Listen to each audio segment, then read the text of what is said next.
Okay, okay, okay. So hello everyone and welcome to Dasharo User Group number 3. It's third event in a row. I will start with some greetings and some agenda for this event. So why we are here? We are here to talk about status of Dasharo and various related projects. We're doing this every quarter. So this event takes around 2 hours. And after this event, we have a vPub party where we kind of sitting and talking about random stuff, drinking our beverage of choice. We have some schedule which is published on the website.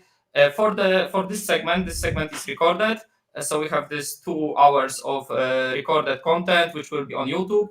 In case of vPub, we're recording only the beginning of the slot, which is on top of every hour. So it's like typically there are some demos there or presentation. So we record this 10 minutes, and when we switch to discussion or some open vPub discussion, then we stop recording. Yeah. So those things are not public.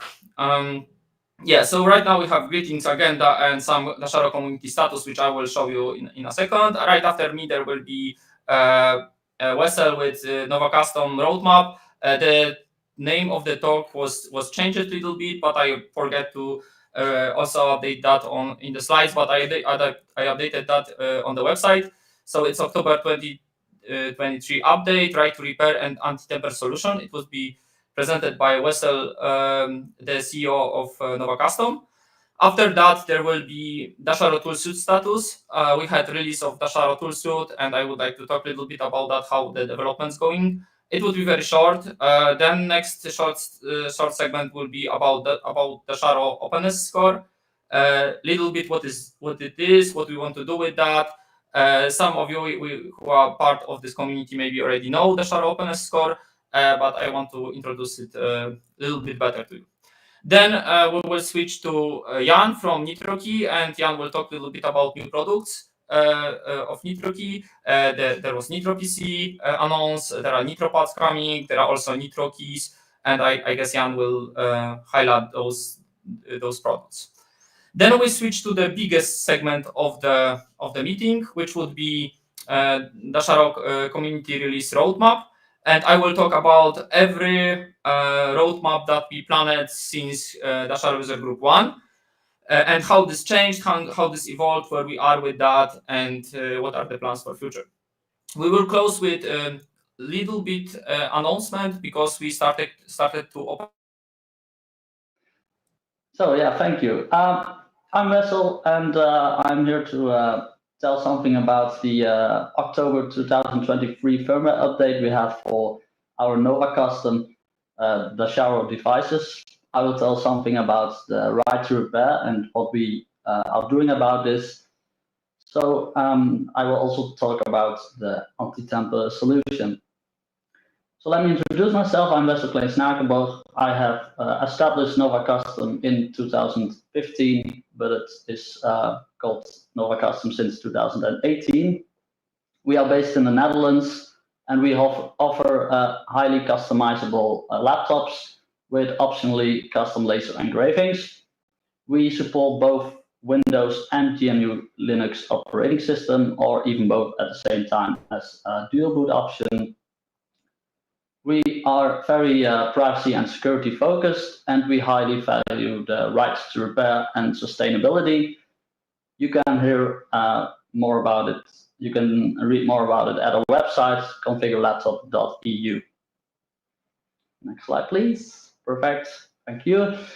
So I will tell about the right to repair and durability. We have some new physical privacy options. We have an anti-tamper solution, the physical anti-tamper solution that I would like to introduce. Then I will tell something about the new October 2023 firmware update. We are also working on HATS firmware, and I will give a bit of explanation about it and the benefits. I will let you know the current state of it and the costs. And then I will talk about our new feature plans, and I hope we can have some time for questions and answering after that. So about the right to repair and durability, what is NovaCustom doing about this? Well, we offer 3 years of warranty for our laptops and at least 5 years of firmware updates after the purchase of your new laptop. Besides, we also offer at least 7 years of guaranteed spare parts availability. And something new that we are doing right now is that we make pictures of the inside of the laptop, and we will publish these on our website so that potential customers can check how the laptop looks like from inside before buying it. So another thing that we do is that we are starting to make repair videos for all our laptops, starting with the NV41 series. Next slide, please. Thank you. We have some exciting new privacy options, which are an option for the camera and microphone module to be permanently removed. If you still need the internal webcam module, you can also opt for a camera slider pre-installed. We also have an option for a privacy screen to be pre-installed on the laptop. And the last new firmware, privacy option that we offer is anti-tampering solution, which is called tamper evident screws and packaging.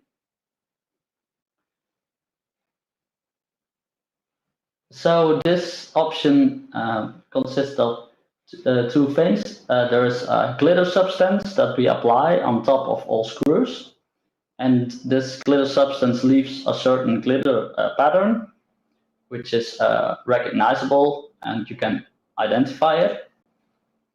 On the shipping boxes, we apply anti-tamper tape, which leaves an open print if it's being opened. And we do not only apply this anti-tamper tape on all shipping boxes and inner boxes, but also on the laptop protection plastic bag.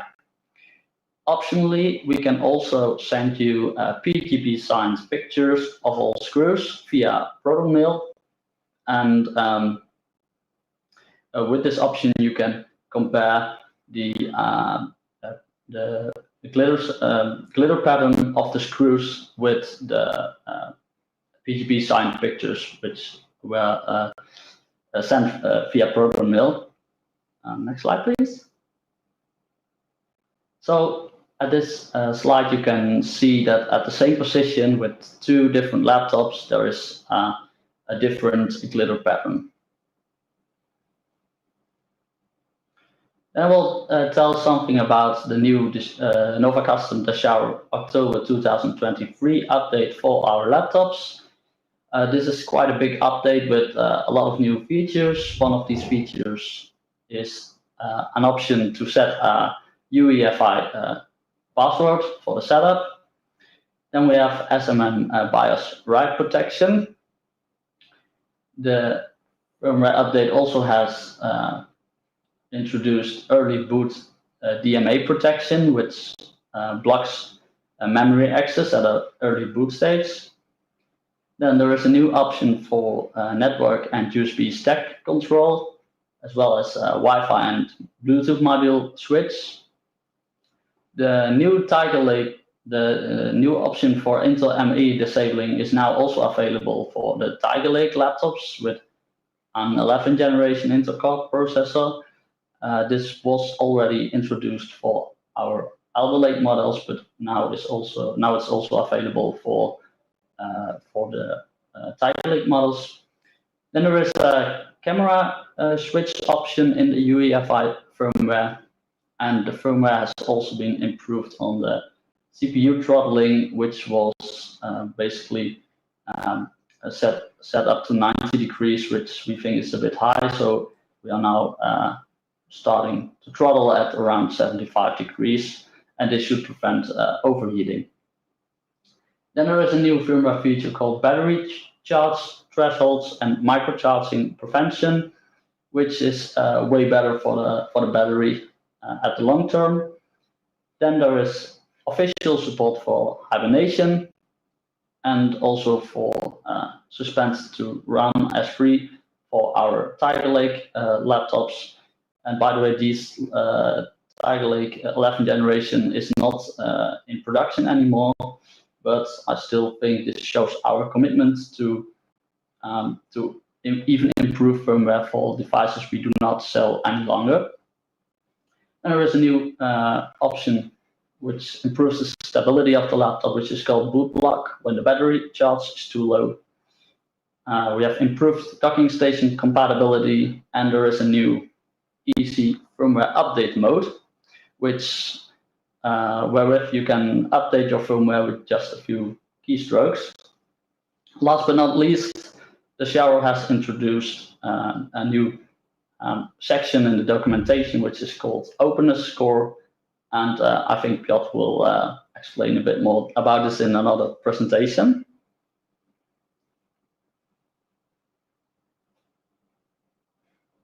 Can we get to the next slide, please? Thank you. Then I will tell something about Carbon Plus HATS, which we are working on. And so what is HATS? HATS is designed to protect the boot process.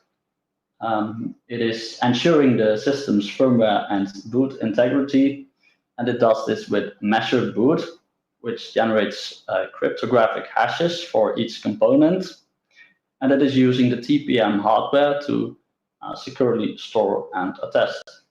So this creates a good chain of trust, and it is in fact perfect for operating systems that are not supporting secure boot like CubesOS. Next slide, please. So what is the current state of it? We are currently in the alpha testing phase, and I would be happy to show you a demonstration of this HATS firmware on the 7th of October during the CubesOS Summit. We are introducing this only at the NV41 series laptop, because this laptop is CubesOS certified and it supports Intel ME HTTP disabling as well as S3 suspend mode. So what will it cost? It will cost around 60 euros a year plus the VAT. And you can choose between 1, 2, or 3 years of subscription when purchasing. The current device owners can also upgrade, but the subscription does not mean it is automatically continued. In fact, it just means that if you do no longer have the package, the support, then no further updates and support can be given. You can still buy additional support once your subscription has been expired. So I would like to take this opportunity to encourage everyone to be active, and I would say let's solve firmware issues together.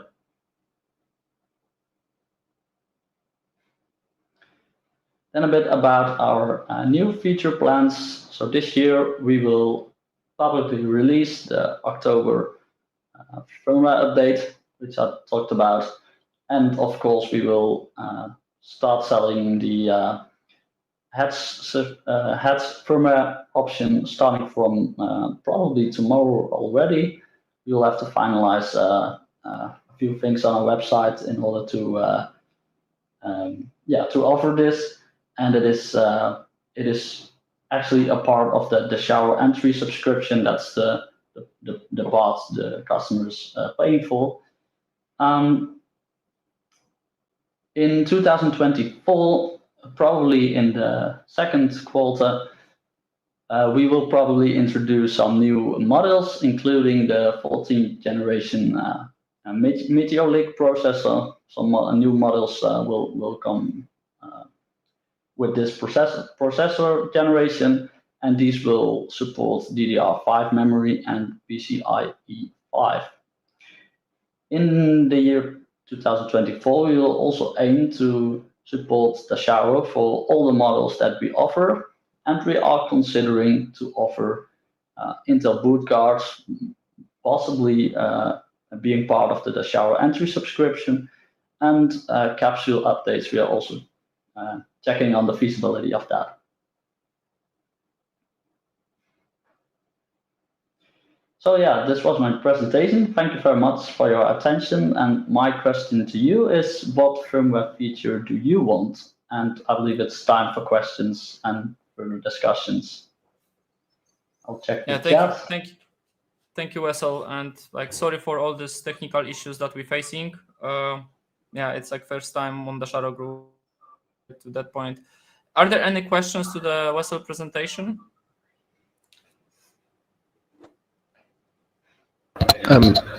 I have one question. Sure. I wanted to ask whether the Intel Management Engine, like disablement feature, is given by. Yeah, we barely hear you. Like it's like you are like behind the wall or something. Like very far from microphone. I can hear it clearly. Me too. I guess someone is echoing. Someone else from the speaker. Ah, okay. Not sure who that was, but Whether you want, I can continue like the question after. Oh, now I hear very well. Okay. Okay. No problem.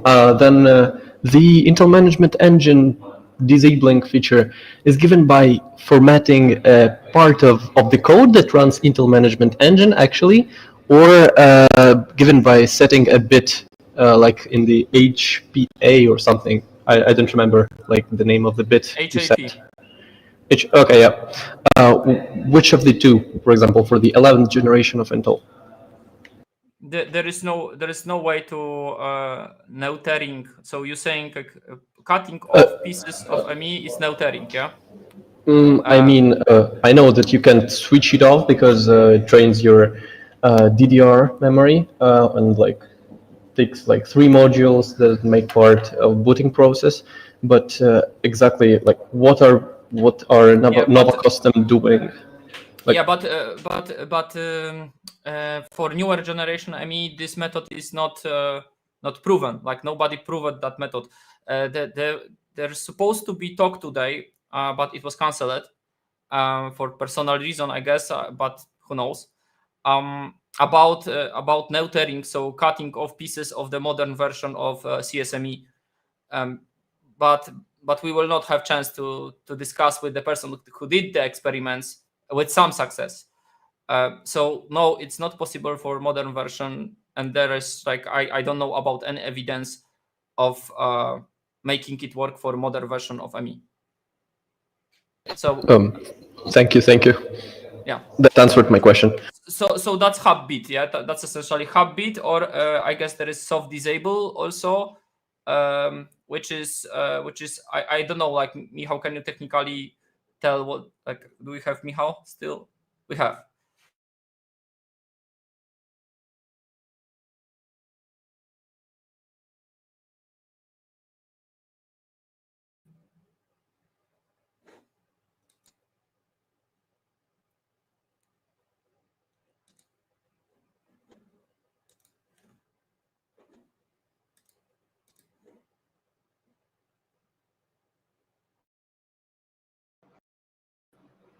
Yeah, so let me take it over. Are there any other questions? I had a question regarding Intel BootGuard, but it got answered in the last slide, so not anymore.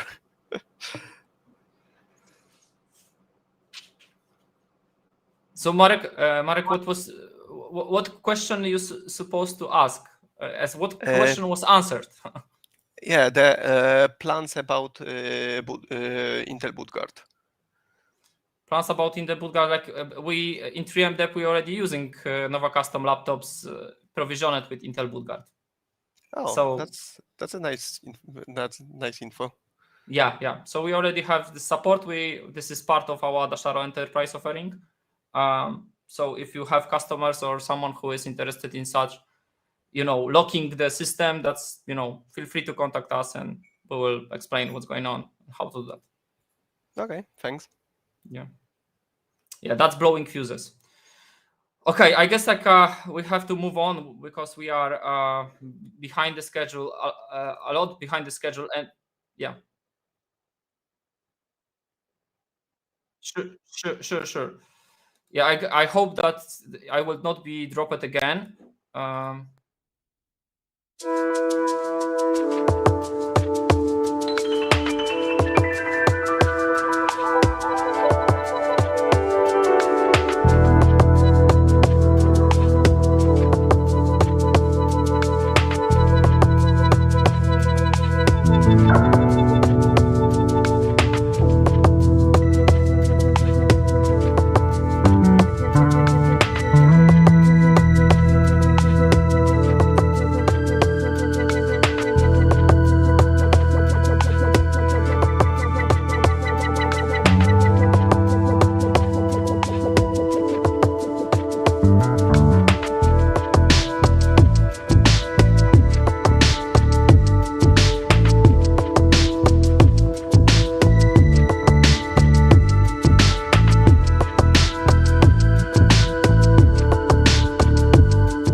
Okay, I guess I lost connection again. Do you hear me now?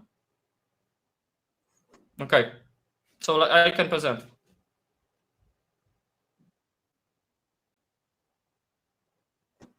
Okay, let me try again. Right now?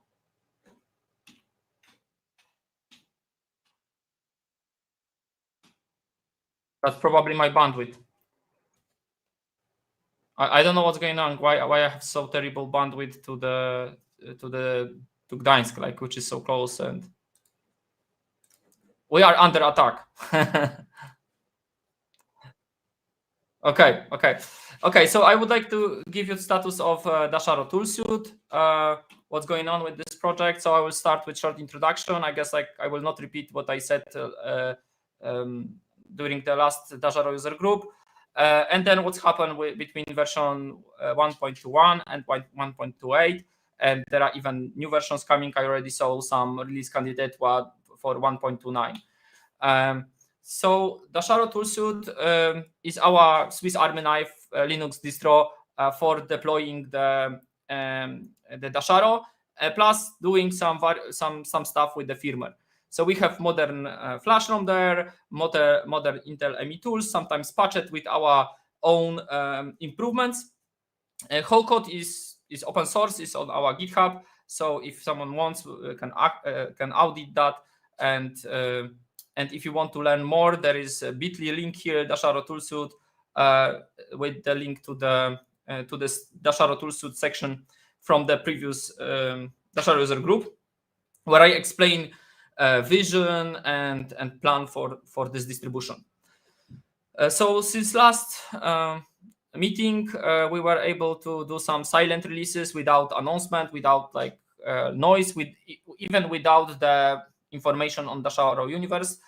On Dasharo Universe, you could saw that there was 1.26, which was some beta preview release for some users, and then 1.28, which is like fully featured, validated release, which I will discuss on further slides. But let's go through history, because 1.28 contains all these improvements from the previous versions. So we can see 16 June, we did quite a lot of releases one day. We added Jasper Lake support for core boot utils, Alder Lake support, and we also enabled in BusyBox DevMem application, so we can access memory. This is useful for porting and for debugging purposes. Then in 1.4, we added the ME cleaner. Of course, ME cleaner got this limitation of being able to clean the ME only for the older version of the ME, but who knows, there is some development, maybe things will move forward with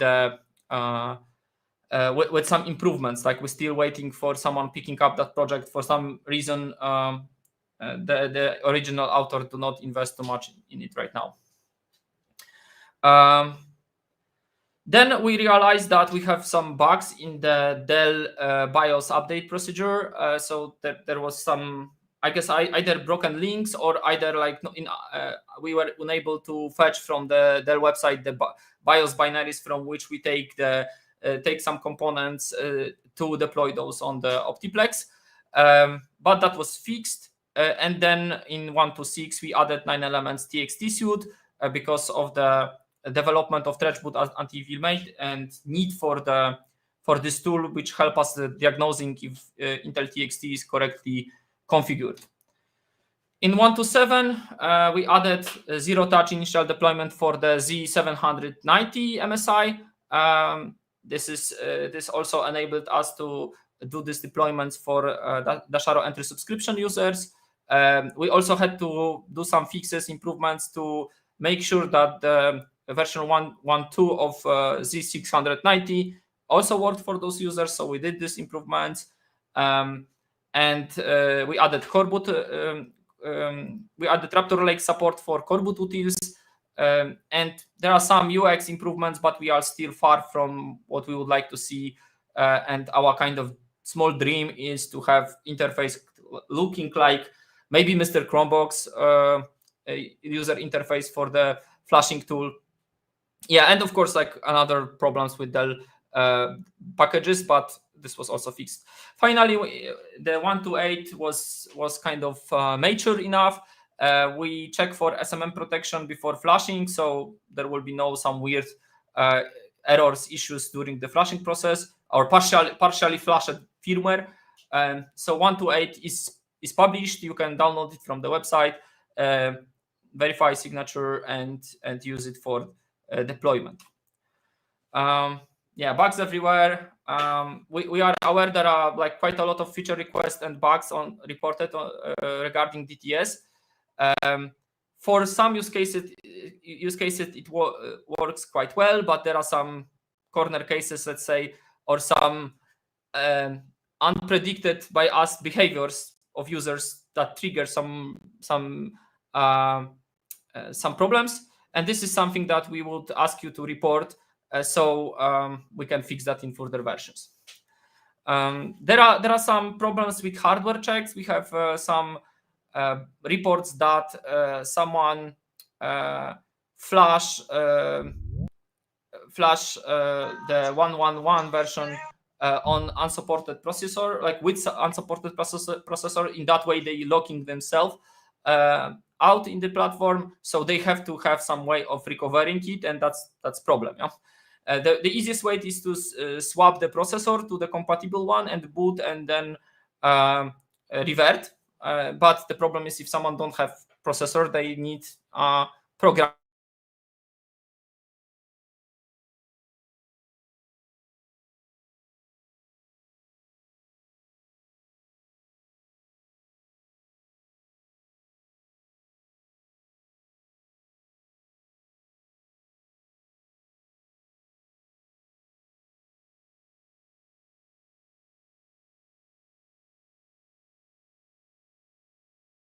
Look like right now. Then there is also a way, if someone wants to just try the Dasharo toolsuite and see how you can play with it, you can use it in QEMU. So in issue 338 you can check how to run Dasharo toolsuite in QEMU. Of course, like not much will work there, but you can experiment and test this system. Okay, there is like Planet version 2, but we don't know when this. Of course, the date here is 27, so yesterday, but it was not released, and we don't know when. The number of bugs completed is 21%, and I hope this will move forward. One of the goals of this release is to really make good UI, to improve error handling. And also to provide zero-touch initial deployment for other platforms. I don't know if they're precision because like it's delayed on the roadmap, but who knows? Maybe also this one. And of course, like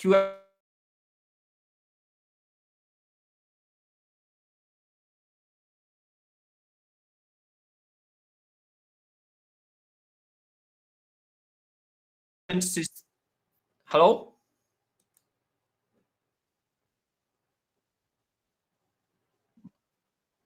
Okay, I'm sorry for that. Like, probably that's my part, but I don't know how this happened. Like, this is very like weird instability. It's just your part, since looking at the connection data, sometimes also for me it shows it hovers between non-optimal and bad and poor. Although now it shows good, but so I don't know. It's possible that there's also some additional load on the Jitsi servers. Check if given devices auto.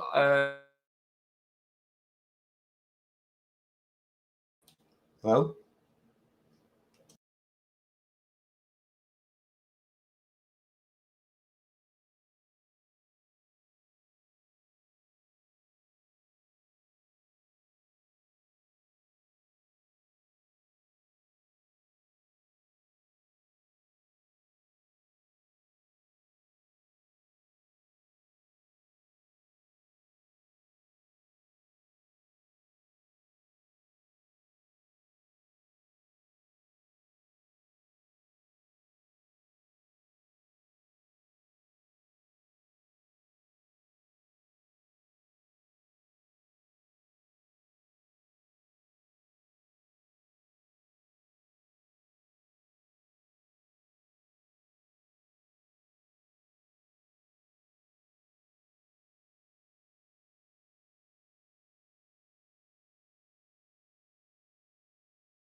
Okay, do you hear me now? And I guess like you lost presentation. Hello? I said that I can also hear you. Yeah, but I guess like half of the presentation was not presented, to be honest. Yeah. I'm checking if there's issues with Jitsi servers in the meantime, if I can. Okay.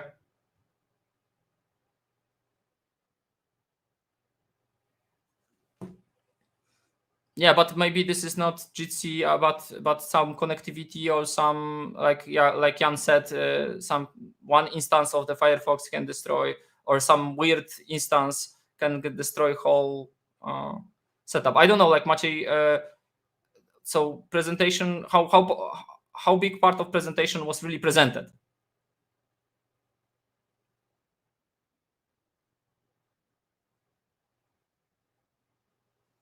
Okay, shall I repeat that one, and then we can like, okay.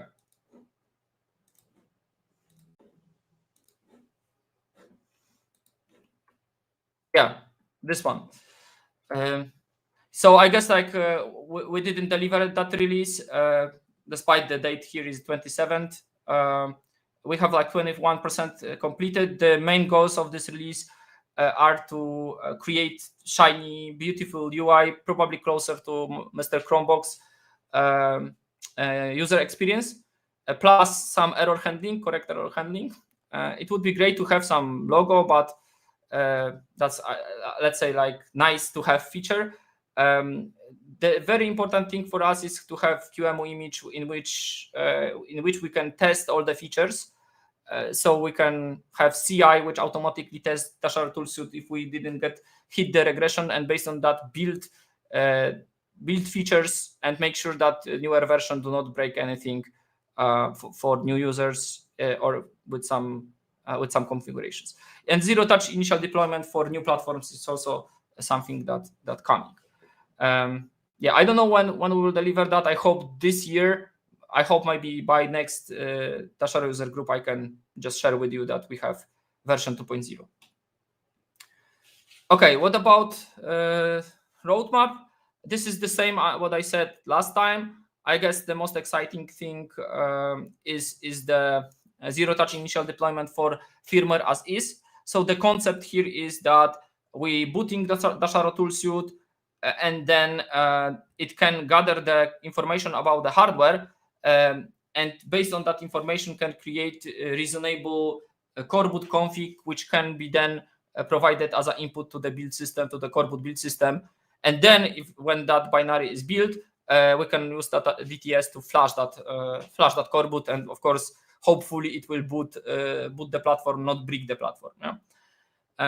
That would be the best, because I guess the big gap for core boot adoption is exactly this. Is exactly this. I don't know how to compile. I don't know how to configure, and then I don't know how to deploy. Yeah, and Dasharo toolsuit could solve that. Yeah, I guess that's it. Maybe let's switch to the Openess score.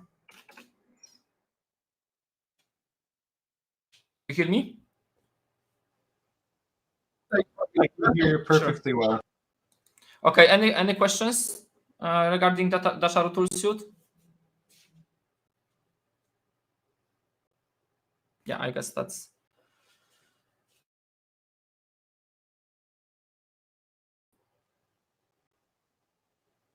Sure.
So another tool that we're using is Dasharo Openess score, and yeah, let's talk a little bit about that. So Dasharo Openess score is a tool, is a Python tool designed to quantify the openness of firmware images. So we can know what kind of components are inside and which are open and which are closed. Of course, this is the methodology of the classification is kind of this subject to discussion, but I guess like this is something good to have discussion about how to classify things. I already introduced Dasharo Openness score on the previous Dasharo User Group, and you can get to that presentation by the bit.ly link. So Openess score is a Python MIT licensed code on the Dasharo GitHub repository, and we made some slight progress since last time. But maybe let's go further. So essentially, we published that documentation which explained the methodology behind the tool. Right now it's in Sphinx. I know that should be in Dasharo Universe MKDocs, but it is what it is right now. It's easier to document Python code using Sphinx, but we will migrate that to the MKDocs maybe by next Dasharo User Group. But essentially, going to that website, you can learn about the methodology, about the way we calculating the free space and the open source space and the closed source space for UEFI images, as well as for core boot images.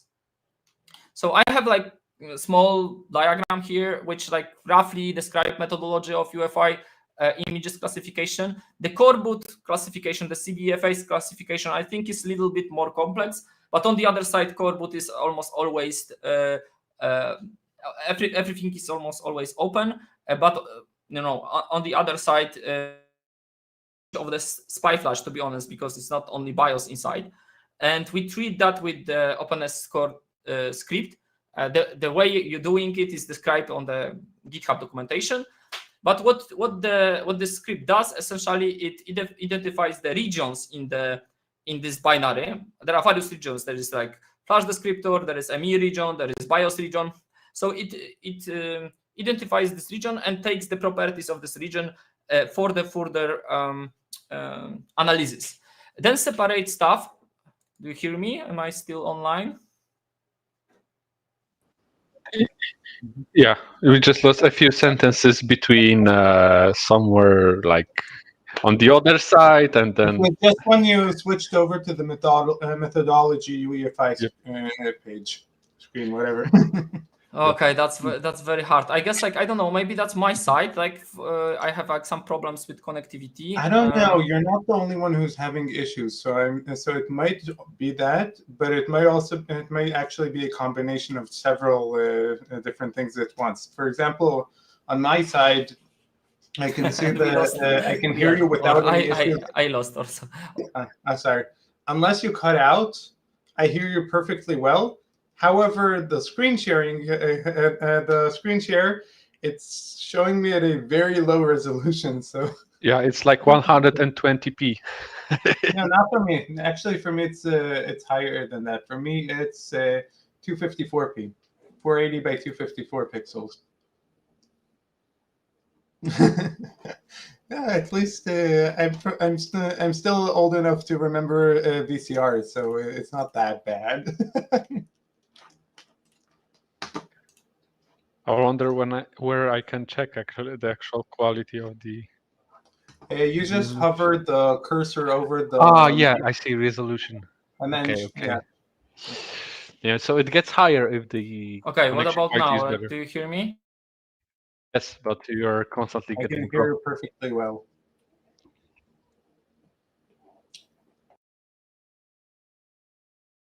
And probably dropped again.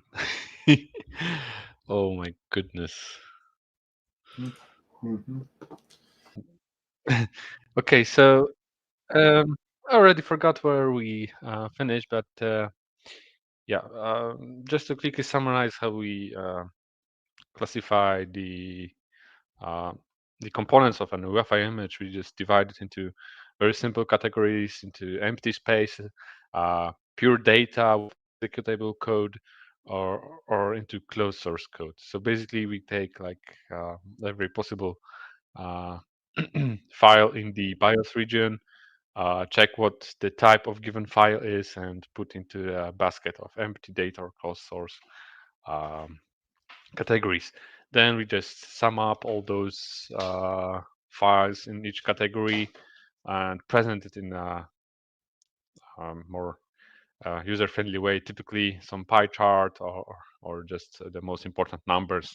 So the most important, I think, is the closed source to open source ratio, or the closed source and open source ratio to the total image size and stuff like that. As Piotr mentioned, the core boot images and CBFS classification is slightly more complex because we have many more types of files in there. There are many exceptions. You can, of course, check out the code, and I have listed a bunch of them. So yeah, it is not so straightforward as for UEFI. So the very early openness scores were provided for the very first releases for NovaCustom NV4X laptops, and they were presented as follows. So basically, of course, the proprietary firmware delivered by Insight is like almost 0% open source in it. And with Dasharo, we're able to liberate 43% of that. Of course, this is like in comparison to the whole Flash. If you compare only the open and closed code, then this percentage rises a little bit. But this is just depending to what you refer to. So basically, as you can see, the open source firmware is able to liberate like around 40 to 60% of the most modern platform firmware. For older generations, of course, it is like even better statistics for the advantage of open source. I have also provided some sample reports on the Openess score repository, which you can check out. And yeah, it also can be like very different if you use verified boot and you have multiple copies of the firmware. This also influences how much open source there is in general. And of course, we are also planning to provide Openess core reports for all the NovaCustom future releases, starting from Tiger Lake v.5.0 and Alder Lake v.1.7.0. Yes, and as a part of those releases, we also send the newsletters to subscribers and people who subscribe to the newsletters, which like announce the new releases. We will have a special section that will inform what Openess score is in a very brief manner, and we will also be redirected to the page where the actual report is stored. It will be typically the docs.dasharo.com page. And yes, as you can see, you can already check out some very early reports on docs.dasharo.com. It is placed in the supported hardware section, and for each variant you can find, there should be an Openess score position in the list of contents. All right, and this is example pie charts, how the statistics looks like. For example, for those NovaCustom laptops, we have tried to provide multiple views of the openness, considering code only or various other point of views, like without ME and descriptor or with ME and descriptor. So basically BIOS code only and full image as well. And this is, for example, the BIOS region only comparison. So as you can see, the percentage of open source is like slightly different. Here in the in the yellow, there is like 0.5% more when compared to the full image, while on the BIOS region only it is slightly lower because the numbers we refer to are different. So yes, the current status of the changes from the last Dasharo User Group. So we basically did not do much changes in the code yet. We are just proceeding with integration of the Openess score into the our Dasharo release machine. We want to have everything like automated first, and start providing those reports with each release, starting from NovaCustom, of course. Yes, we also planned to upgrade the documentation, so improve this methodology and the explanation behind it. You have to still migrate to MKDocs, of course, and we still need to integrate those Openess score into newsletter, because what you saw was just the very early version that we plan to have it. So in the last quarter of this year, we would like to finalize the 0.2 version of Openess score, which will like include the CI/CD integration. So every Dasharo platform will be processed by this utility and produce a report whenever a change is made in, for example, in the either documentation or the Dasharo Openness core repository.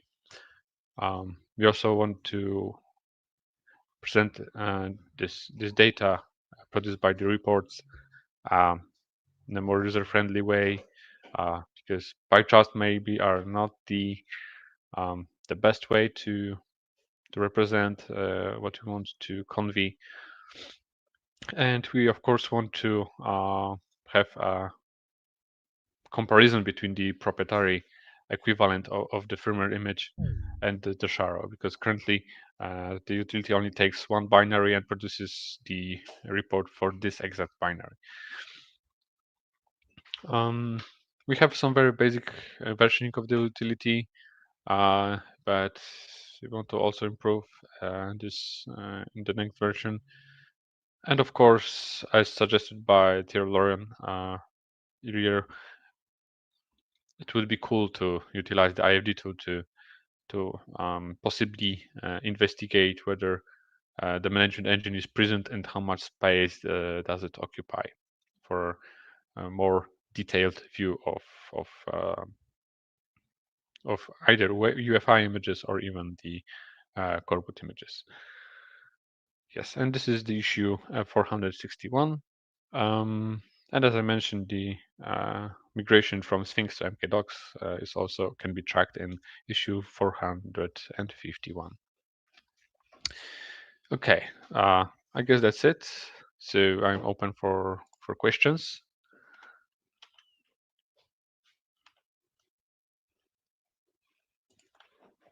Are there any questions? There's a question in the chat right now. Okay, thank you. For all the used binary bus, is there an explanation available of why it is there and for what it is responsible? That's a good question. Our utility is quite dumb, to be honest. It just lists all the files that are there without digging into what is its responsibility. It only looks at the type of the file and its most probable designation. So whether it is code, data, or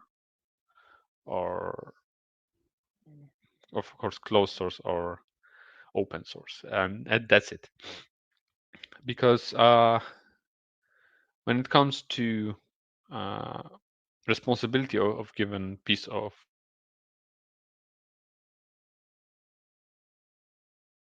actually determined, because the BIOS vendors may put actually anything to the images, and decoding the purpose of given file just by its name would be like some work for artificial intelligence, I would say. Yeah.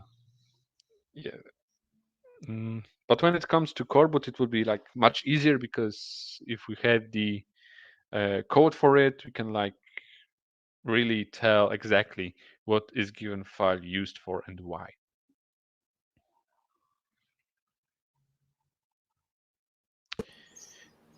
Thank you, Michał. I have a question regarding the versioning. Yep. This is a bit of a stretch, but does Intel I don't know, it could be completely even if it does, it could be very rare, but is there an instance that Intel has made custom binary versions for specific vendors? Binary versions for specific vendors.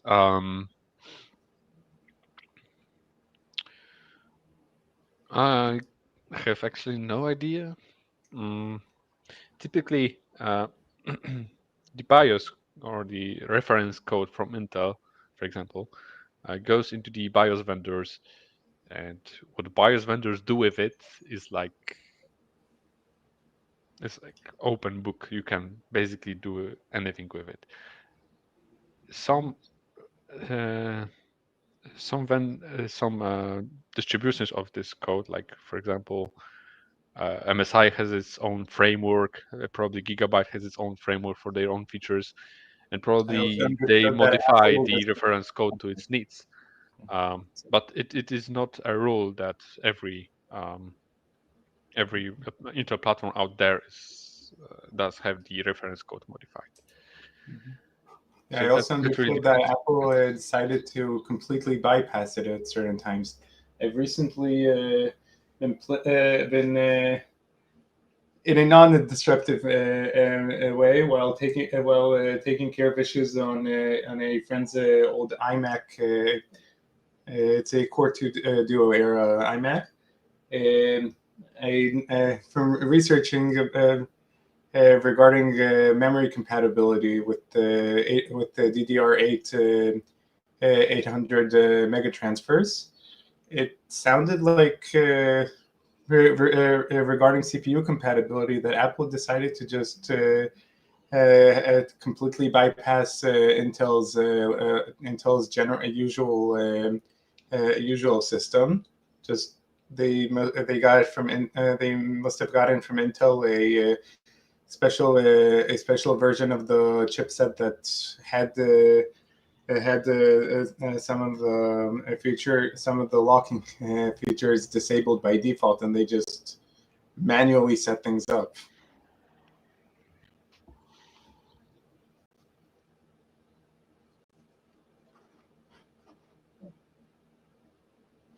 I'm sorry if I spoke too much. No, that's no problem. So, do you have any further questions? Because if there was one, I think I missed it during the essay. The whole point of my question regarding the custom versions is that should there be such a thing, would it be a good idea to explicitly mark that it is a custom version? That was the whole point of the question. Would there be a point? I don't know if there is any obligation to state so by anybody, actually. That's one thing. And second thing, if we modify something in the reference code, we try to be as detailed as possible, at least with Dasharo. Like we have been modifying some FSP for platforms like Gaming Lake and Braswell for Protectly. Because we had no other way around it because it was buggy, and either the platforms didn't boot for us because some things were hard coded and not not opted in and out, so it caused problems for us. And secondly, even if Intel is the author of their own reference code for their own platforms, they also tend to make mistakes, which I once detected with IMMU. It was not initialized per the specification they release, so sometimes they release a very rough specification how BIOS should initialize certain components, and yeah, they didn't follow it actually in the FSP, and I had to actually fix it because IMMU was not working. So such things also happen, and yeah, I think it is still important to actually state what do you modify in components that you cannot provide source code for. Of course, there are components which probably will never see any daylight, like management engine. So this is only managed by Intel, and nobody actually can customize its code. Of course, there are utilities that can customize its configuration, so the runtime data, but never the code itself. It's like a fixed blob, and neither the BIOS vendors can do anything about it. Legal issues.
Okay, so I have been around here in the last meeting, but for those of you who don't know me yet, I'm Jan, founder and CEO of Nitrokey. Nitrokey is a German company. We produce open source IT security hardware, if possible in Germany. I'm not going to spend too much of an introduction, but will focus on some news of the previous months related to Dasharo and hopefully is interesting to this crowd. So I will focus on our Nitrokeys, NitroPC, and NitroPad. I think these are the topics most interesting for you. And as you see, we have some other products in our portfolio as well. Yeah, let's start with the NitroPC. The NitroPC, we actually have two PCs called NitroPC. One is this tower here, and then we have the smaller mini PC, which we call NitroPC 1. And for you guys, most interesting and also what has changed in the previous months is this NitroPC Pro. So this is a come out of a collaboration with 3MLab. And if you know 3MLab's offering, you can guess that this is a PC based on the MSI Z690A motherboard. And we sell this as a fully featured PC. Also for the same for our other computing devices, we ship those pre-installed with either Ubuntu or Cubes. And similarly, as NovaCustom just explained here today, we also offer Temper protection services like sealed screws, which then are sent to you, and sealed back, and separate shipment also for some of our products of Nitrokey. I'm going to explain this later on. And yeah, this has been introduced recently. And other than this, we also have these laptops, which NovaCustom mentioned. It's also relatively similar offering to NovaCustom. The main difference is that for now, these laptops are not offered with Dasharo, at least not yet. Instead, we ship them with the HATS firmware. The HATS firmware has been ported to these laptops also recently. So thanks a lot, Thierry. I think you are here in the meeting. So Thierry helped a lot on this. So this means that HATS now is not only running on these laptops, but also has proper support of TPM 2.0 now rolled out and in production with these laptops. I think these are the first devices in production supporting TPM 2.0, at least I'm aware of. And other than this, we, of course, do sell Nitrokeys. This is how we started 8 years ago. And what is new is our Nitrokey 3. So that's not new as a new offering, but there are a couple of news in terms of firmware and integration to computers.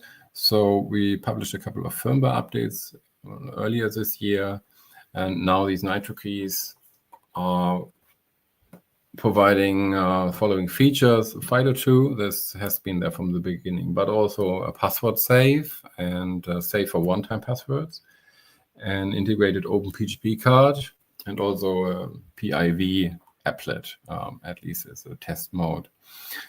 And why is this relevant? Because this HATS firmware is specialized firmware in a nutshell, which provides measured boot protection mechanisms, and those rely on a separate Nitrokey as a trusted root, so that during the boot process, a Nitrokey is involved and measures the booted firmware and the booted kernel, and then indicates by either blinking red or blinking green LED on the Nitrokey device if the measurement has been confirmed, like if it's a valid measurement or if there's an integrity issue. So a potential man in the middle or evil mate attack. This means that also now HATS has proper support to support Nitrokey 3s. Until recently, HATS essentially supported only our older models, Nitrokey Storage and Nitrokey Pro. I think it's on the last page or next page here. These are older models, and now we have good support for our new Nitrokey 3s. Yeah, this is what had happened. Maybe a quick outlook on what we are planning for the rest of this year is to provide further firmware updates for Nitrokey 3 models. All these three different form factors of Nitrokey 3 contain a secure element, essentially something like a chip card, but a little bit smaller, but with those physical tamper protection mechanisms. However, the firmware does not make use of the secure element yet, and we are working on rolling out and integrating the secure element in the firmware. This will be enabled by future firmware updates. So for next week, we plan the first update, which supports a random number generator or integrates a random number generator from the secure element, and then future firmware updates will roll out more functionality so that pins and cryptographic keys are also stored and protected in the secure element. We also plan to upgrade the NitroPC Pro to the MSI Z790 board to support the next CPU generation. And that's from my side, and now I'm open for questions.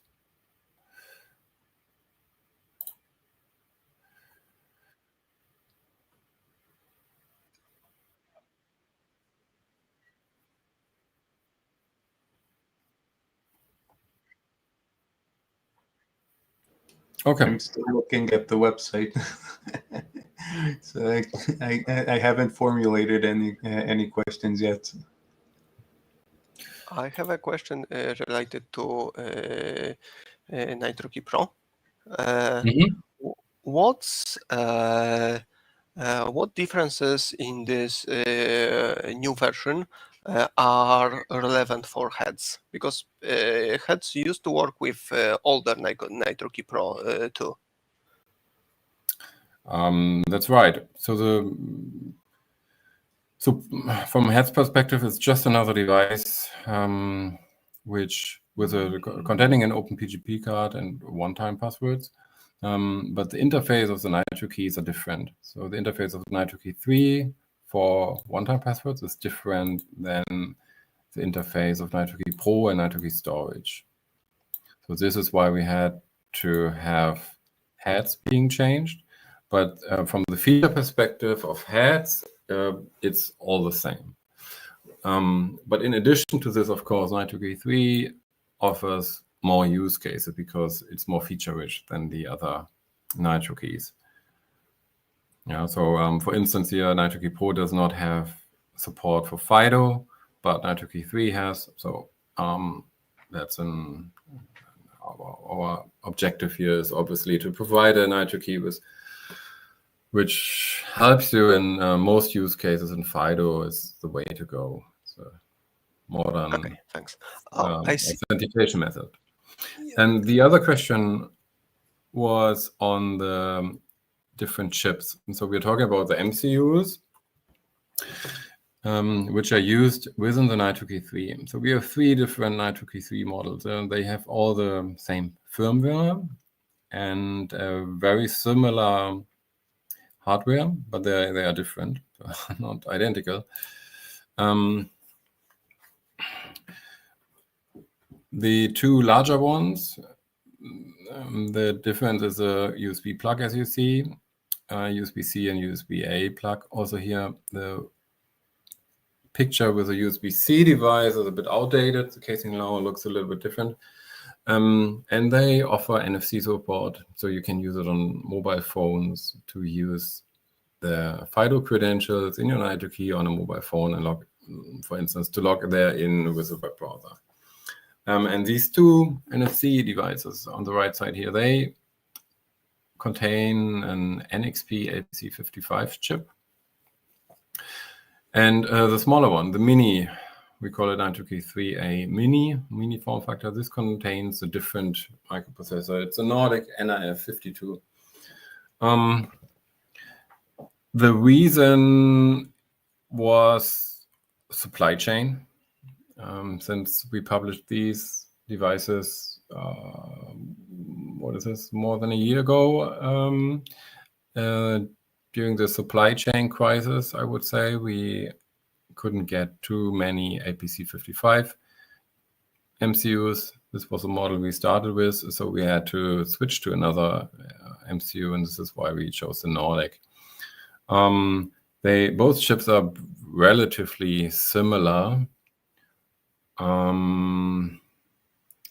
There are, of course, in detail, there are differences.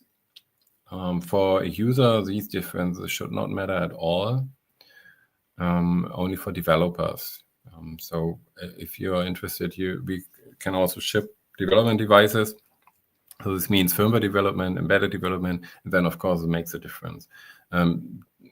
Again, these are minor differences, but in a nutshell, I think the LPC55 have a bit more security capabilities, like a real fuse of a signing key, for instance, while the Nordic supports also a signing key, but it can be reset. So this is something like, say, boot guard for microprocessors, but for Nordic, it's a bit more soft because it can be reset and then a different firmware being installed.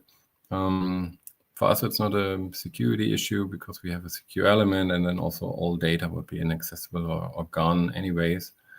The Nordic, I think, has a little bit more storage space, a few kilobytes or something. Yeah, does this answer your question, Piotr?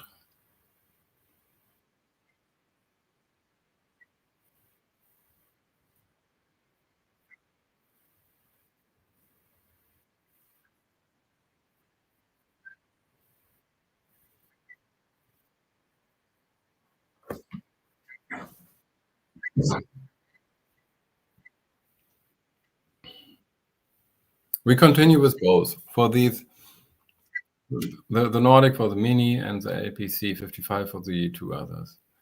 This may change in the future, but we have a couple of thousand MCUs in stock of both models, so we will continue for the next 12 months at least.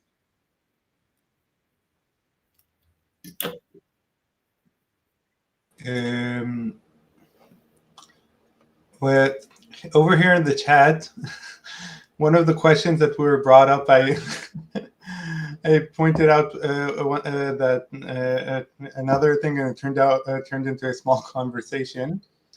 There's a question why do the PC the Nitro PCs only arrive with GeForce cards, GeForce 4000? Why only NVIDIA? Or just Okay. So what? Let me try to go back here. So we talk about the Nitro PC Pro, which of course has an onboard Intel graphic unit, but in addition, we also offer it with NVIDIA.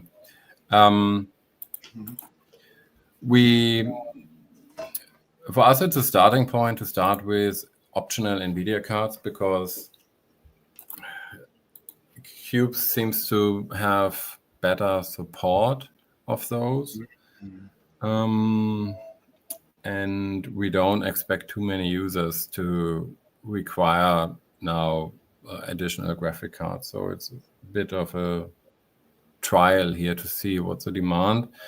Also, as written here at the bottom, we can offer other graphic cards on request. So just drop us an email and we check the situation. But we cannot start here with 100 different graphic cards being supported, because then we would need to test all of them and purchase them, and integrate the drivers potentially, and stuff like this. That makes a lot of sense. The reason why I mentioned this that it turned out into a conversation is because Zerblazer asked why not AMD, because how they are generally drivers are generally more open source friendly with AMD. And I pointed out that it's a good question, but then we should also throw an Intel Arc into the equation, because some generally not always are even friendlier than the Radeon GPUs regarding open source. Yeah, we are not against AMD, not of any kind. It's just we have to answered the question, limit our scope here. Yeah. So, you answered the question. It NVIDIA. makes a lot of sense. It makes a lot of sense. Yeah, if you're interested, just drop us an email and we find a solution.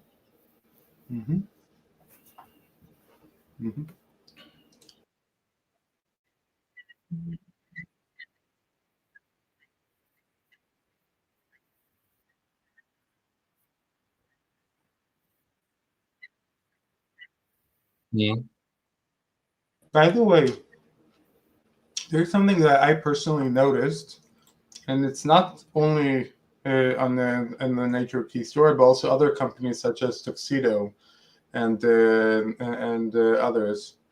Framework, for example, regarding devices that arrive with a power cord. Since you ship to pretty much almost the entire world, I was wondering if there's a possibility for countries that don't use the same plugs, if it would be possible to get it without a power without a power cord. Yeah, well, you don't need to use a power cord, but we only ship it with a power cord, so I don't think there's an advantage to remove it. I just mean adding it an option, not the default, because some companies do offer it as an option without a power cord. Yeah, so we offer here 4 choices: Europe, North America, UK, Australia, New Zealand. And also UK is used in some other countries as well. Yeah, that is true. This covers, I think, 99% of our users. Yeah, my country used to use the old British standard before we switched to our own standard. Yeah. India still uses the old British standard, by the way, except that they modified it slightly to allow for slightly more voltage. Physically, no changes, just standard changes. I hear you. I guess too occupied with discussion.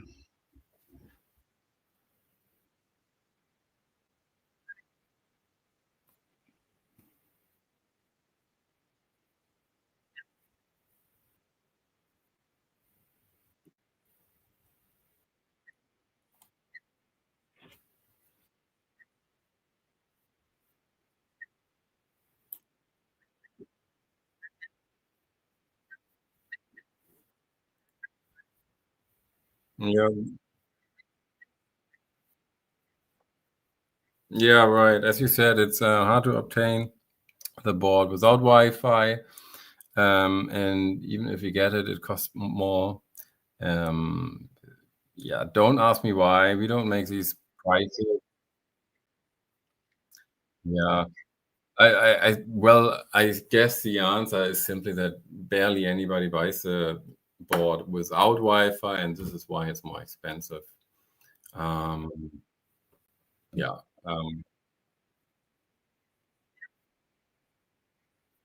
It could be a push by Intel in order to promote their what's called again? I forgot. They have their own proprietary protocol. I thought that at least the Bluetooth was standard USB, but no.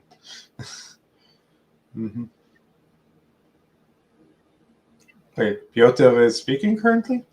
Yes, he is. I think we have here at least 2 different islands. Like Don't you hear him? Oh my I do not goodness. hear Piotr. I just noticed Stanley asking if he's the only one who doesn't hear Piotr. Well, I'm hearing him all the time, and I wonder what is happening. Like he's talking to you, and you just ignore him and follow the discussion further. Okay, so what about now? Maybe right now, do you hear me? I can hear you. Yeah. Yeah, this is. I'm sorry about the confusion. This is also weird. This is also weird stuff of the GC, that like if there is this order of connections different, then sometimes people don't hear each other. But like let's just forget about it, because I'm completely pissed off on all this technology today. But we can talk about that during the vPub. I just wanted to say, Jan, that recently we also noticed that the computers with RGB LED are cheaper than maybe otherwise. Those with the LEDs are cheaper than those without. So this is like I don't know. This is like when this world going on.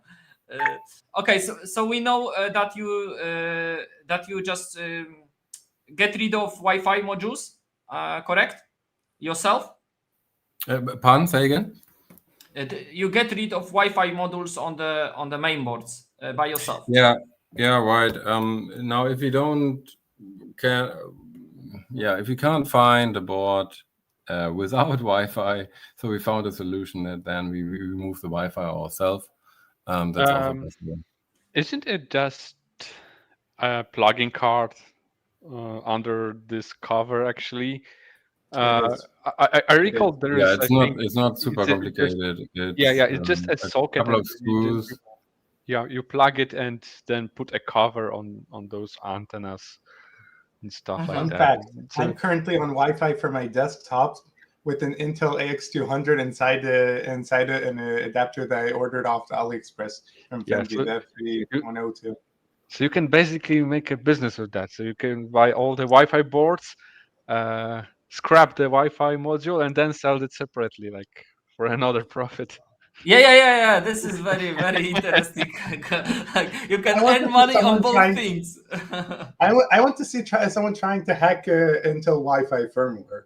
That would be very interesting. Moriel, I would say like this is like off topic at this point. We can talk about that during the vPub.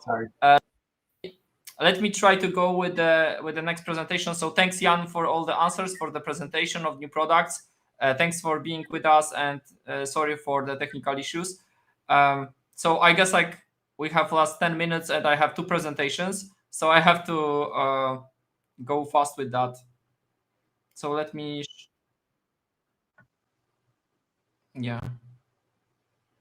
what about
let's go. Welcome to the Dasharo roadmap. Like there is the disclaimer. Like I think the roadmap is evolving. It's changing a lot. You will see how many changes we have, but we also starting to release something. So there are also positive effects of tracking the roadmap. Just for those who don't who remember, or maybe some don't remember, Richard Stallman at some point was on the vPub. And when he was asked what we should do in open source firmware community to make it thrive, to make it work, he said like do roadmaps and execute on it, something like that. In short, so this is we're trying exactly vision of Mr. Stallman, and yeah. So this roadmap is just rough idea what we're planning to do. There is everything can change, and that's it. Let's move on. Yeah, so I changed this slide because previously I know that it's not very well visible. If there will be higher resolution, it would be maybe better, or different color choice, but the green and white is very terrible. But anyway, the point of this slide is that let's imagine you are a regular user, you are maybe wanna be open source firmware developer or tester, or just enthusiast, but you want to learn more, and maybe you want to pursue a career in this area. So what you should do? So or I don't know, like you want to learn it yourself. So you should start. We think you should start with open security training too. So this is Kovac project, which hosts publicly. Even some of the videos are released on the YouTube, so you can watch those trainings and take the classes, take the exercises there. And this is also what we're doing with our junior interns in 3M Dev. So they taking some of these open classes, part of which we did, and we deployed on OST2. Thanks to that, they learn a little bit, and a user can learn a little bit and can understand our topic a little bit better, and they can go to the next step. So they going through the bootstrap thanks to the OST2.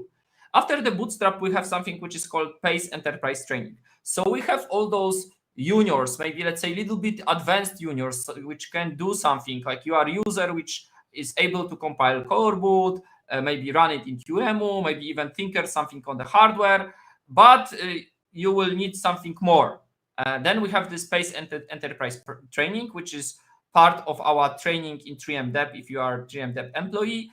But if not, we also provide this kind of training to the third-party organizations, so we can go to other companies which need core boot UEFI development, and we can train the employees, and that's something that is very customized for the company needs.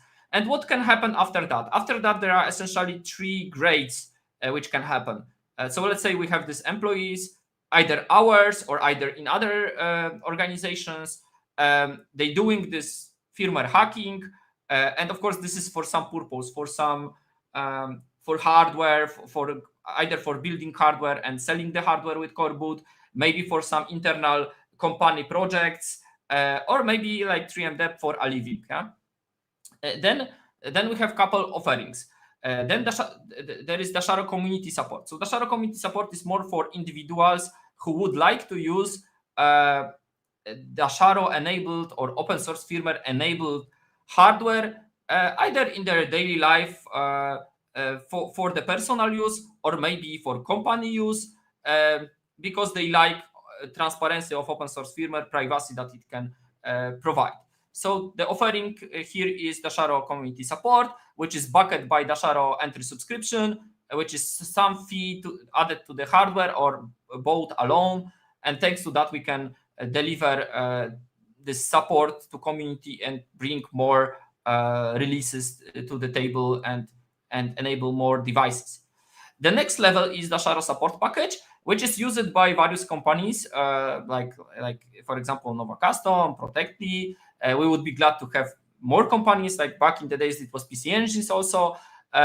So this is like yearly package that we're selling, which consists of set of support time and resources from our side. So someone can deliver the can deliver the open source firmware Dasharo on their hardware, including all those features that we're developing. Of course, this includes maintenance, this includes upgrading the core book, upgrading the EDK2, and essentially like direct support in driving the project.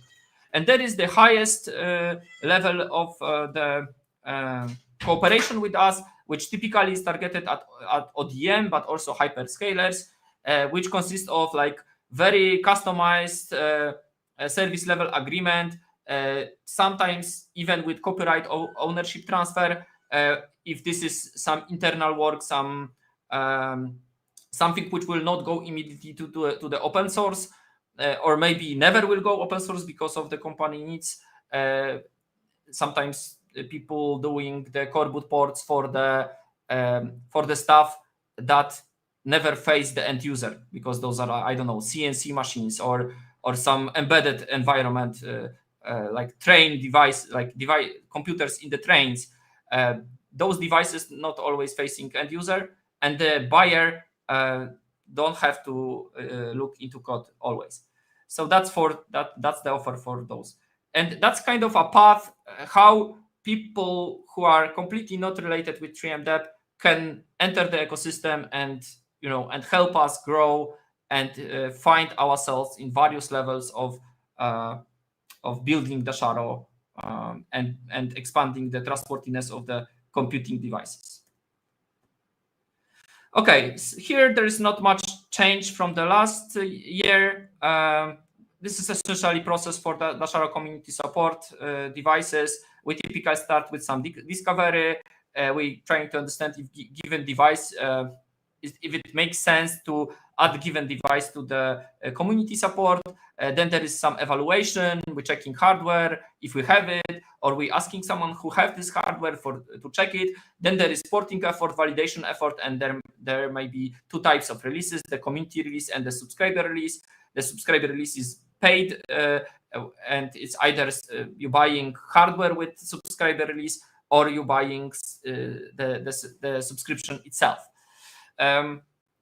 Yeah, the first two subscriber releases were released recently. It was firmware for MSI Pro Z690 version 112 and 0.9 for Z790, and all the variations of this board, because they can be with Wi-Fi, without Wi-Fi, DDR5 or DDR4. So yeah, let's go to the next slide. Oh, this is like not very high quality, but I guess you can get slides on the GitHub. You're going to Dasharo presentations, and there are slides there. Oh, okay, and Muriel already dropped the link. Okay, so essentially what happened here is a little bit change in the schedule, because we planned initially to release the QEMU, Dasharo for QEMU in Q3, but unfortunately we have to change that. So it's slipped to Q4, and I hope we can stick to that date. And I guess this is it. The most important thing about QEMU release for us is that there is this open source firmware validation infrastructure, which if we connect with QEMU, we can automate a lot of stuff. And I believe that that this can be a vehicle which will help us move Dasharo forward faster, because we don't have to have hardware to implement new BIOS settings. Maybe there are some things that we can test even before we try it on hardware, and this should speed up the development. Also, this should improve the quality thanks to the putting everything into CI/CD, and in CI/CD, if we don't have to run on hardware, that we can run in emulation that speed up things. And I hope this is something that will accelerate development, and that's why we're doing the Dasharo for QM. Okay, next slide. Next is the new roadmap that I added. Of course, this is like, I would say this is wishful thinking, but we will see if we can execute that. So the plan here is to create a release for APU 3, which would be Dasharo entry subscription release, and I hope to do this in Q4. I would base that solely on the 4.19 version, which is like the last version released for PC engines, and we will see if we can sell anything, and we will see if we will put that in the shop, and if there will be interest, then that's great. If not, then like we will announce this is failure and we will not continue releasing for PC engines. But on the other side, there is also offer that we preparing to sell in shop, which is like completely custom builds for enterprises or maybe for groups of users which are in need of upgrading the PC engines firmware. And this would be also available soon. We like finalizing preparing that offer in the shop. I guess you already can read about it, and you can inquire if you go to the shop, you can find it. The second thing is the Protectly, based on VP 4670, and the idea here is to have a target on which we can run TrenchBoot as a CubesOS anti-evil mail. As some of you know, we're working on anti-evil mail for CubesOS. We're trying to put TrenchBoot there. Right now, like we have various technical issues, but slowly moving forward, we were able to enable TXT for this VP 46700. This is thanks to the Michix development, and I hope like we can gather this together, this experience, and then create special version, because I don't expect this will go by default with the Protectly firmware, and make it a Dasharo entry subscription offer for those who like this kind of protection, and we will see if this will fly. So this is another idea on the Dasharo network appliance roadmap, which is new roadmap, which was not here during the last Dasharo User Group. Okay, let's go with the next one. Another new idea and new roadmap is for laptops. It's for NovaCustom laptop. So NovaCustom asked us to do the heads plus core boot, so that this would be Dasharo release. We're still working on that, and we hope to deliver this release, which would be also Dasharo entry subscription release during the Q4. I guess like Wessel already touched this topic, so let's move on with the next segment. Yeah, the next one is also directly related to the similar concept that I told you about Protectly. This is the same situation, but based on Lenovo. So there are there's this cool series which serve the home, do reviews of the small boxes, like this tiny mini micro, and this is one of these boxes. Not the new, not very new one, but good enough, and on the other side, not blocked by Intel BootGuard, what was released recently confirmed.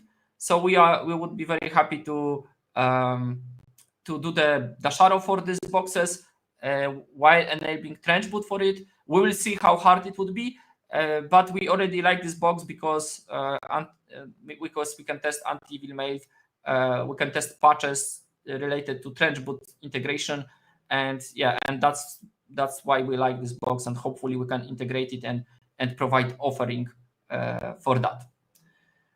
Okay, let's go with the next one. Dell desktops. Yeah, this is what I changed here. This roadmap changing a lot. So initially we planned to release 0.1 in Q2. We already are past Q3 almost. So that's what we had to change. So last Dasharo User Group, we changed OptiPlex target to Q4 and T1650 to Q1 24. And now essentially we're sticking to these deadlines, but we changed the type of the releases, that those releases would not be fully open. Those would be available behind the entry subscription. We just have to gather some funds for delivering more to the market and we cannot do that other way because we are not selling hardware in huge volumes, so there is no margin for us in other places than just in selling the entry subscription. And I hope that we can find enough buyers for that to make it sustainable. Okay, let's go to the next one. Yes, MSI. And I have to say MSI is probably the roadmap to which we stick the most, and there is the least number of changes on this roadmap. So during Dasharo User Group 1, which was somewhere in Q1, we promised that version 1.1.2 will be delivered in Q3, and we kept that promise because it was recently released. And we promised that 1.2, which is community release, which will go to everyone, should go to the public in Q4, but we moved that target further because we added some new releases. So we added 1.1.3 to the roadmap, which was new release added during Dasharo User Group, last Dasharo User Group. And there are we hope to release some overclocking features here. I know that Michik's already working on that. And I guess we will have a bunch of other improvements and fixes with that small release of 1.1.3, which will happen in Q4. What else here? Yeah, I guess this 1.2.0, the community release, moved to first quarter 24. Yeah, so let's go to the next one. Here we have Z790. The situation is very similar to the 690. We essentially sticking to the maybe not exactly sticking, because the initial idea was to have community release in Q4, but then we added two releases, the 0.9 and 0.91. After adding those releases, then we shifted the version 1 release to the Q1 24. And so far we already released the 0.9, and I guess we will release 0.91 in Q4, and there is no change and concerns about that. There is one new release that I added. We want to do the Dasharo Core Boot Plus heads, which will be based on the 1.0, I hope, or we can also base that on 0.91. We will see, but that will be different from the others because the others contain Core Boot plus UEFI, and this one will contain Core Boot Plus heads. And I guess this may be interesting for Jan because he asked for that. And I know that Q2 is maybe a long time. I hope we can do that earlier. To be honest, we did shifted left the releases for 690, so maybe we can do that for 790 with the heads, but we will see. Next, please. So we have our passionate Han Etzer, about whom I tried to talk on during the agenda and the community heartbeat, but I know that not much gets to you. So Han Etzer recently is very active on porting. Previously, he was trying to do Asus Pro WSX570As, but he kind of gave up because of the serial ICE didn't work as expected with those images, and I think he tried multiple images. But I hope he will explain why he gets to the ASRock X370 killer, and we will see where he is in the development and how fast this can go, because this is very how to say that, unusual development for the current state of the core boot, because this is AM4 AMD based AM4 socket Ryzen 3200, if I recall correctly. So if this will be successful, this would be very interesting achievement. But question is how long and how much energy is needed to achieve some reasonably stable state for this AMD hardware. Okay, let's move on. workstation area. Here, this area is probably one of the most active in changing the deadlines by us. So we initially thought that KGP D16 version 0.05 can be listed in Q3, but we didn't make it. It was then changed to the first quarter of 24, and we even shifted that even further to QT 24. So the problem with KGP D16 is that essentially upstream don't like the old AMD code. I guess all the old target were dropped from the upstream. And I don't know if there's even chance to get back with those patches to upstream. There are still problems. There are still problems reported for version 0.4, which we released end of last year. But many people say it's way more stable than the previous code, than the older code. And I guess that LibreBoot even picked our code to base the new releases of LibreBoot on that. On the other side, there is not enough resources to fix everything. Yeah, this hardware getting old, and it's very hard to gather enough resources to fix everything here. On the other side, I'm discussing with Immunify because there is some money left from the bounty that they offered, and I'm trying to talk with them if there is chance to change the because we promised that this remaining money will go to the maintenance releases, but what we asking right now is 0.5 release with bug fixes, which change the way we want to allocate the resources, and it needs their approval, and we will see. We're also getting quite a lot of emails, and in some emails people even offer money for KCMA D8, I guess, or so this is very similar platform to this one, but anyway, yeah. I guess we probably will do open collective money gathering and see if there is enough interest in moving that target. Then we did also release of the Raptor computing system Talos 2 thanks to Insurgo sponsoring. Of course, the project went a little bit out of the control. It was way more complex than we anticipated, and essentially we crossed the budget probably twice. And in that way, we kind of invested our own margins to bring the core boot into Talos 2. But this is definitely thanks to the Thierry and motivation from him to push that forward. And we released 0.7 in Q3. So this is another accomplishment of Dasharo in recent months. Yeah, and I guess this is it for the workstation, and let's go with the server. Yeah, X11 SSH.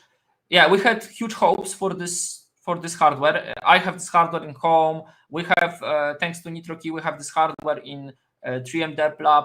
But the problem here is that when we try to do trench boot and all this DRTM stuff for this hardware, and this is where the idea of the Dasharo is coming. We hope that we can do the DRTM stuff on this hardware, so we can do also release the Dasharo firmware for that with the DRTM capabilities. But it happened that this target was very hard to work with. A lot of problems like with BMC, with remote access, and we just couldn't get through that. And because of that, it just falls in priority. And last Dasharo User Group, we shifted by 1 quarter, and now we're shifting another quarter. And to be honest, I don't know if we will ever make this release. I know that some community members count on that, but what I can say, if this doesn't work and it's so hard to make it, and hardware is not so new, then yeah, I guess this is a huge problem for us, and there is no return on investment for this hardware. Maybe something will change, but but this is how this is going. If we will continuously move on with the target date, then we will have to cancel it at some point. Okay, and that's it from my side. And thank you for listening. If you want to support us, please go to the shop. Please buy Dasharo entry subscription for your platform. Please deliver Dasharo. Please test Dasharo.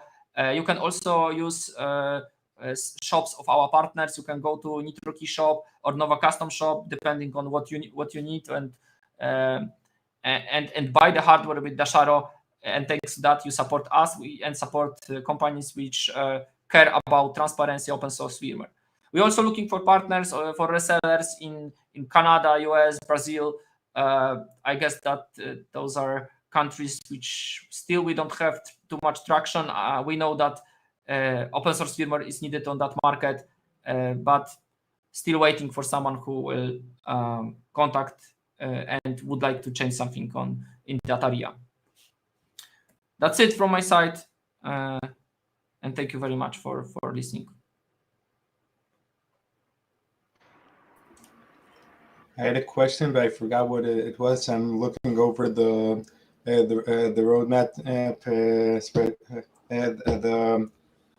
I forgot the roadmap slides. I don't have no idea what's going on today.